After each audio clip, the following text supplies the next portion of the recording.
You're now listening to the Built to Last podcast, a show for human performance professionals from a biblical worldview.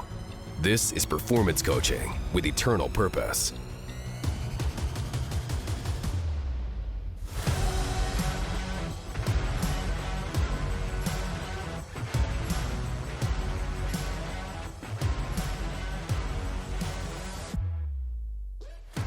Welcome back to another episode of the Built to Last podcast. My name is Justin Ventavania, and I'll be your host again today. And I am joined once again with Coach Jerry Palmieri, who won 2 Super Bowls with the New York Giants.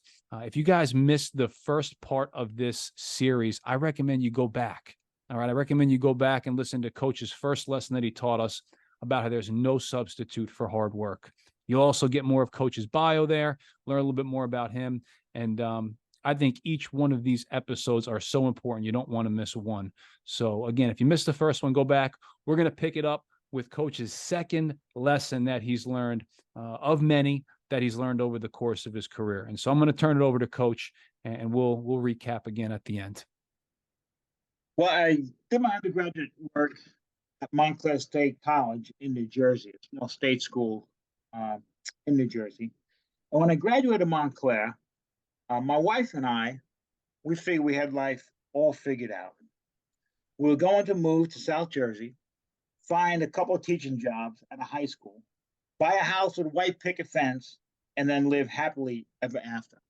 Well, God had different plans for us. My first 2 teaching jobs were not in South Jersey. They were both in North Jersey and were not very good experiences. Things weren't working out quite like we had planned. So I learned that sometimes you have to midstream adjust. I decided to go to grad school. In 1982, we packed up all of our belongings in a U-Haul truck and moved to North Carolina, where I studied exercise physiology and began my career as a strength and conditioning coach at UNC Chapel Hill.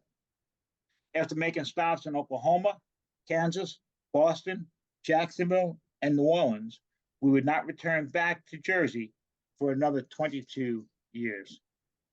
Sometimes in life, you have to midstream adjust. Life doesn't always work out the way you have planned. The deal doesn't always go down the way you anticipated. Ellen and I firmly believe that God's plans are better than our plans, and sometimes He causes you to change the course you are running on. Isaiah chapter 55, verses 8 and 9 says, "For my thoughts are not your thoughts, neither are your ways my ways, declares the Lord. As the heavens are higher than the earth, so are my ways higher than your ways, and my thoughts than your thoughts." We thought that moving to South Jersey was best for us, but God had other plans. Not that teaching and coaching in South Jersey would have been bad. He simply had a different call on our lives. So as you go through life, don't get so locked into your goals that you can't see the forest through the trees.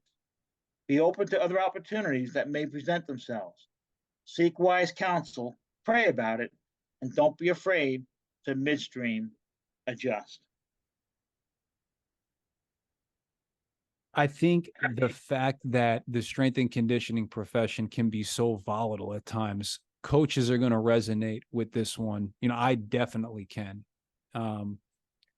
I'd be curious, Coach, and this is for me personally as well.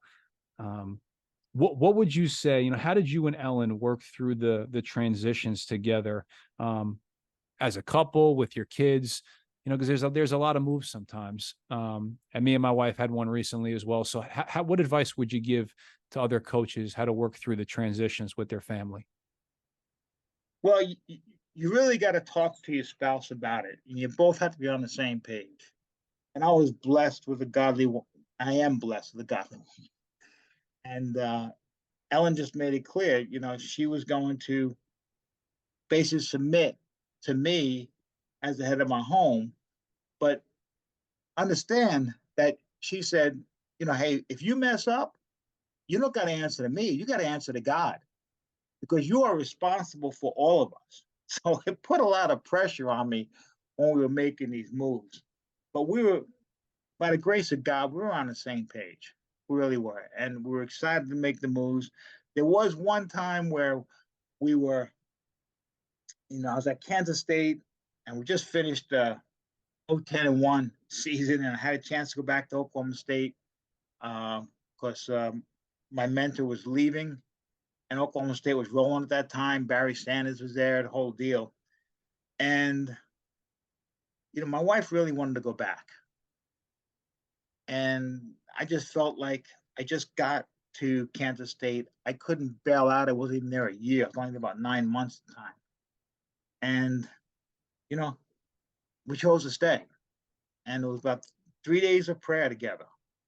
And so I think praying about it is very, very important. Seeking God's direction, seeking his wisdom, because again, he sees the big picture. We only see what's right in front of us. And I think when you get there, you got to get connected to people. And my wife always got connected to the church. So we found a good church. And obviously as a coach, you're going to get connected right away and connect the athletes or the coaches or the athletic staff people. But the spouse, in this case, my wife, she's home with the kids. So the best way for her to get connected was getting connected to the local church that we planted our feet in. And you get around some good, godly people who love you and I want to welcome you. Your kids get to know other kids, and it's just, it's a great start. So that's what we always did.